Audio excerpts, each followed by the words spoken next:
राष्ट्रवादीला जागा मिळाली आणि मला तिकीट राष्ट्रवादीने दिलं तर माननीय जयंत पाटलांनी सांगितल्याप्रमाणे या रावेरच्या लोकसभेचं धनुष्यबाण उचलण्यास मी तयार आहे. आता खडसे म्हटल्यावर मी तुम्हाला मागे सांगितलं की ते राष्ट्रवादीची निवडणुकीत लढू शकतील, तर ते सुद्धा आमदार आहे, त्यांच्या सुनबाई खासदार आहे.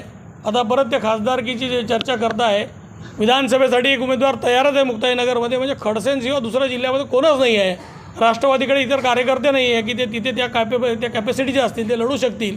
म्हणून ते प्रत्येक ठिकाणी त्यांचा क्लेम असतो. जिल्हा बँकेवर पण मीच पाहिजे, दूध संघात पण मीच पाहिजे, ग्रामपंचायतमध्ये मीच पाहिजे. ही मी स्वतः असलं म्हणजे वर्चस्वाची आणि घराणेशाहीची लढाई जर कोण करत असेल आणि त्याच्यासाठी खरी मारामारी असेल तर खडसे कुटुंबाची आहे. हे मी खडसे कुटुंबावर याच्यापूर्वी बोलत आलेलो आहे, आजही तेच सांगतो. याच्यातून दुसरं काही दिसत नाही. त्या पक्षाच्या नेत्याने त्या पक्षाचा कार्यकर्ता पुढे केला पाहिजे.